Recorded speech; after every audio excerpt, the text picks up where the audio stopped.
আপনারা জানেন চট্টগ্রাম বিশ্ববিদ্যালয়ে একটা সবুজে ঘেরা একটা সুন্দর একটা পরিবেশ। আমরা এইবার চট্টগ্রাম বিশ্ববিদ্যালয়ের এই সবুজ ঘেরা পরিবেশের জন্য এবং এখানে আমরা পরিবেশের ভারসাম্য রক্ষার্থে সবসময় আমরা গাছ রোপণ করে থাকি দীর্ঘদিন যাবৎ।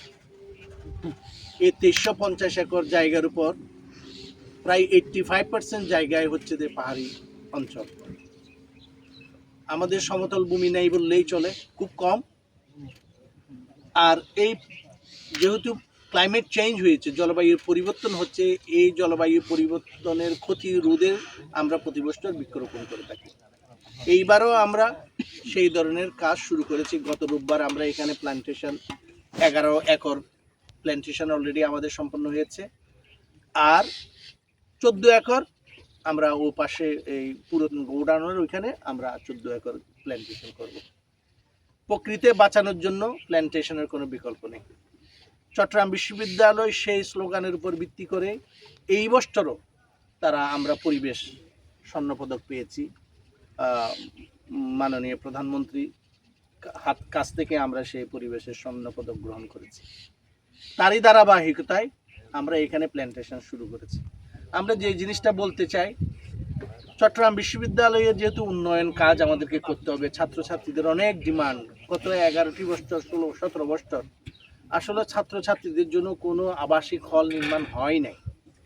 ফলে যে আবাসিক হলগুলো নির্মিত হয়েছে এগুলো অনেক দিন আগে, প্রায় 9-10 বছর আগের।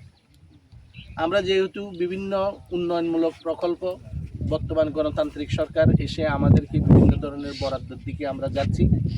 থেকে যে কনসার্নগুলো উঠে এসেছে এবং দীর্ঘমেয়াদী চট্টগ্রাম বিশ্ববিদ্যালয়ের যে প্রাণী বৈচিত্র্য এবং একই সাথে আমাদের যে ইকোসিস্টেম সেটার যেরকম ক্ষতি হতে পারে, আমরা বিভিন্ন সময় দেখেছি যে আমাদের যেসব প্রাণীরা আসলে পাহাড়ে থাকার কথা বা হচ্ছে লোকালয়ে না আসার কথা, তারাও দেখা যাচ্ছে কি শিক্ষার্থীর কাছাকাছি চলে আসছে। এই দুই পক্ষে আসলে এখানে ক্ষতির সম্মুখীন হয় মোস্টলি আমরা দেখি, শিক্ষার্থী এবং আমাদের প্রাণী বৈচিত্র্য।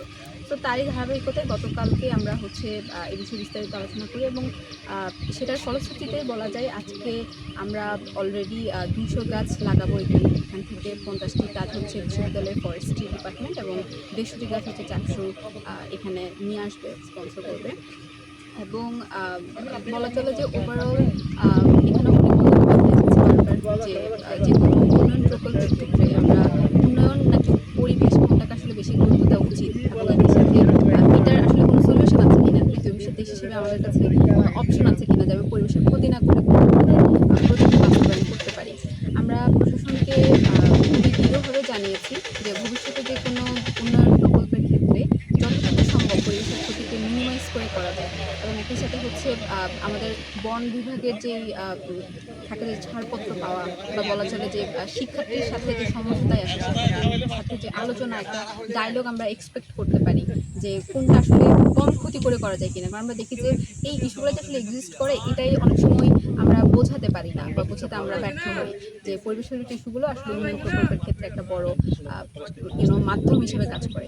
সো হোপফুলি আজকে আমরা অলমোস্ট শুরু করলাম এবং আমরা পরিবেশের প্রতি যতটুকু আসলে দায়বদ্ধ থাকবো চট্টগ্রাম বিশ্ববিদ্যালয় স্পেসিফিকলি যদি বলি, কারণ সবচেয়ে বেশি প্রাণী বৈচিত্র্য এবং প্রাকৃতিক সৌন্দর্যে পরিপূর্ণ একটা ক্যাম্পাস চট্টগ্রাম বিশ্ববিদ্যালয়ের জন্য এটা খুবই জরুরি। কারণ যে হারে আসলে আমরা দেখতে পাচ্ছি যে প্রতিনিয়ত পরিবেশ ক্ষতিগ্রস্ত হচ্ছে, 10 বছর বা 20 বছর পরে আমরা শুধু এখানে আসলে বিল্ডিংই দেখতে পাবো, কোনো পাহাড় বা কিছু আমরা দেখতে পাবো না।